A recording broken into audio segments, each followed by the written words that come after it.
paz do Senhor. Continuando aqui a parte 2 do capítulo 15, Supere a Depressão, a Mente de Cristo. Seja consciente da justiça, não consciente do pecado. Aquele que não conheceu o pecado, ele o fez pecado por nós, por amor a nós, para que nele, através dele, fôssemos feitos vestidos de, vistos como exemplo de justiça de Deus, o que deveríamos ser aprovados e aceitáveis e em relacionamento correto com Ele pela sua bondade. 2 Coríntios 5:21. Muitos crentes são atormentados por pensamentos negativos a respeito deles mesmos. Pensamentos sobre como Deus deve ser tão desagradável por causa de todas as suas fraquezas e falhas. Quanto tempo você desperdiça vivendo debaixo da culpa e da condenação? Observe que eu disse quanto tempo você desperdiça, porque isso é exatamente o que todo tipo de pensamento é, um desperdício de tempo. Não pense sobre como você era horrível antes de ter vindo a Cristo. Em vez disso, pense sobre como você foi feito justiça de Deus nele. Lembre-se, pensamentos se transformam em ações. Se você quer se comportar, você deve mudar sua forma de pensar primeiro. Continue pensando em como você é horrível e você apenas agirá de maneira pior. Cada vez que um pensamento negativo, condenatório vier à sua mente, lembre-se de que Deus o ama, que você foi feita à semelhança da justiça de Deus em Cristo. Estamos mudando para melhor o tempo todo. Cada dia você está crescendo espiritualmente. Deus tem um plano gracioso para a sua vida. Essas são verdades sobre as quais você deve pensar. Isso é o que se espera que você esteja fazendo com a sua mente. Pense deliberadamente de acordo com a palavra de Deus.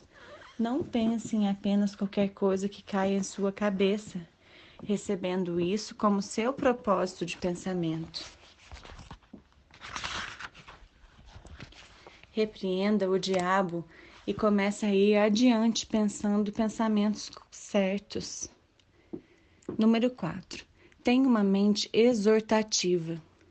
Ou o que exorta, encoraja, faça-o com dedicação. Romanos 12:8. A pessoa com a mente de Cristo tem pensamentos positivos, enriquecedores, edificantes sobre outras pessoas, como também sobre si mesma e suas próprias circunstâncias. O ministério de exortação é grandemente necessário no mundo de hoje. Você jamais exortará alguém com suas palavras se não tiver primeiro pensamentos bondosos para com a tal pessoa. Lembre-se de que qualquer coisa que estiver em seu coração sairá de sua boca. Tenha algum pensamento amoroso de propósito. Envie pensamentos de amor a outras pessoas. Diga-lhes palavras de encorajamento. O dicionário expositivo de palavras do Novo Testamento de Vine define a palavra parakaleo, que é traduzida por exortar, como em um primeiro lugar, chamar uma pessoa para o lado, kaleio, chamar. Admoestar, exortar, instar com alguém para buscar algum curso de conduta. Interpreto essa definição como caminhar junto com uma pessoa, instando com ela para continuar perseguindo o modo de ação. O dom ministerial de exortação em Romanos 12:8 pode prontamente ser visto naqueles que o têm. Eles estão sempre dizendo alguma coisa encorajadora ou edificante para todos, alguma coisa que faz os outros se sentirem bem e os encoraja a continuar. Nem todos nós podemos ter o dom ministerial de exortação, mas qualquer um pode aprender a ser encorajador. A regra simples é: se não é bom, então não pense ou diga. Todos já têm problemas suficientes, não precisamos contribuir para os pensamentos derrubando-os. Deveríamos edificar uns aos outros em amor, Efésios 4:29.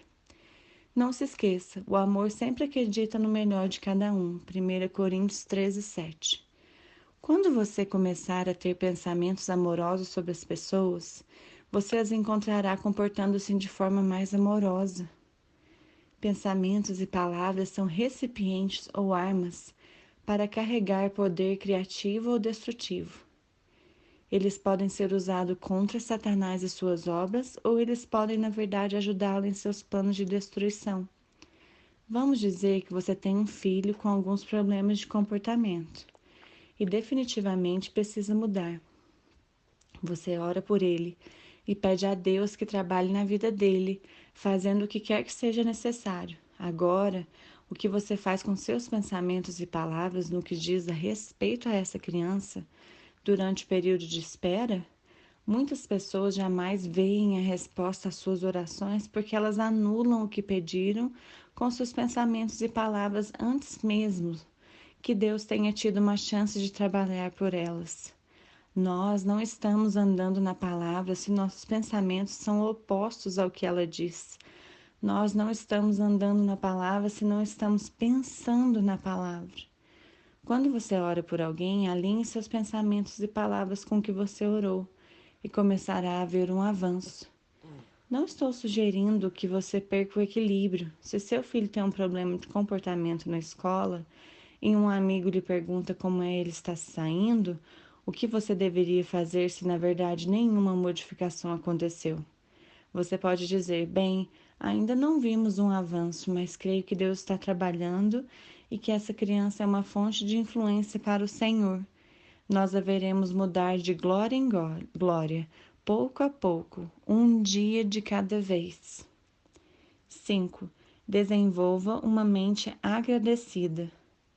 Entrai por suas portas com ações de graças e ofertas de agradecimento, e nos seus átrios com hinos de louvor. Sede agradecido, rendei-lhe graças e bendizei-lhe o nome. Salmos 100:4. Uma pessoa fluindo na mente de Cristo encontrará seus pensamentos cheios de louvor e ações de graças. Muitas portas são abertas ao inimigo por meio da queixa. Algumas pessoas são fisicamente doentes e têm a vida fraca e sem poder por causa dessa doença chamada queixa, que ataca os pensamentos e as conversas das pessoas. Uma vida poderosa não pode ser vivida sem ações de graças. A Bíblia nos instrui repetidamente no princípio da ação de graças.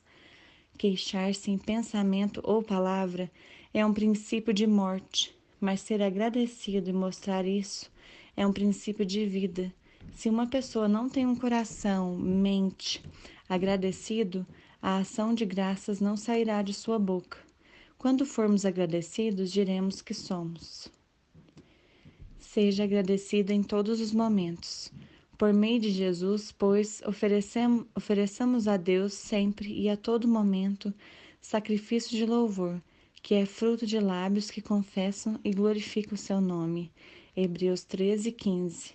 Quando oferecemos ações de graças, a todo momento, em cada situação, em todas as coisas, e assim fazendo, entramos na vida vitoriosa na qual o diabo não pode nos controlar. Como ele poderá nos controlar se formos alegres e agradecidos, independentemente de como as nossas circunstâncias estão? Certamente, esse tipo de estilo de vida algumas vezes requer sacrifício de louvor e ações de graças, mas prefiro sacrificar minhas ações de graças a Deus do que sacrificar minha alegria a Satanás. Aprendi da maneira mais difícil que se me torno resmungona e se me recuso a agradecer, então acabarei abrindo mão da minha alegria. Em outras palavras, perderei a alegria para o espírito de queixa.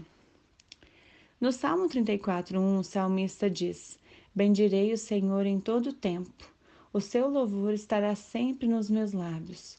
Como poderemos ser uma bênção para o Senhor? Deixando o seu louvor estar continuamente em nossos pensamentos e em nossos lábios. Seja uma pessoa agradecida, cheia de gratidão, não apenas em relação a Deus, mas também em relação às pessoas. Quando alguém faz uma coisa boa para você, deixe-o saber que você apreciou a atitude dele. Mostre apreciação em sua família entre os vários membros. Muito frequentemente tomamos como de direito as coisas com as quais Deus nos tem abençoado. Uma forma certa de perder alguma coisa é não apreciá-la.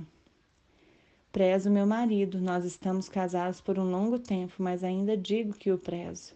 Ele é um homem muito paciente, de muitas formas, e tem muitas outras boas qualidades. Sei que deixar que as pessoas saibam que nós as apreciamos, mesmo mencionando especificamente certas coisas pelas quais somos agradecidos, ajuda a construir e manter bons relacionamentos. Trabalho com muitas pessoas e ainda continuo a me surpreender como algumas delas são tão agradecidas por cada pequena coisa que é feita por elas, enquanto outras nunca estão satisfeitas a despeito do quanto é feito por elas. Creio que o orgulho tem alguma coisa a ver com esse problema. Algumas pessoas são tão cheias de si próprias que não importa quanto os outros fazem por elas. Pensam que merecem não apenas aquilo, mas muito mais. Elas raramente expressam apreciação. Expressar apreciação é bom não apenas para outra pessoa, mas é bom para nós, porque libera alegria em nós. Medite diariamente em todas as coisas pelas quais você deve ser agradecido. Relate-as detalhadamente ao Senhor em oração. E à medida que fizer isso, você descobrirá seu coração se enchendo de vida e de luz. Sempre agradeça por tudo. E não vos embriagueis com o vinho, no qual há dissolução, mas estimulai-vos e enchei-vos do Espírito Santo, falando entre nós. A versão King James diz, falando com vós mesmos, com salmos, entoando com vozes e instrumentos, e louvando de coração ao Senhor com hinos e cânticos espirituais, dando sempre graças por tudo a nosso Deus e Pai, em nome de nosso Senhor Jesus Cristo. Efésios 5, 18 ao 20. Que poderoso conjunto de versículos! Como podemos ficar cheios do Espírito Santo? Falando com nós mesmos, por meio dos nossos pensamentos, ou com os outros, por meio das nossas palavras em salmos e hinos e cânticos espirituais. Em outras palavras, mantendo os nossos pensamentos e palavras cheios da palavra de Deus, louvando sempre e dando graças por tudo.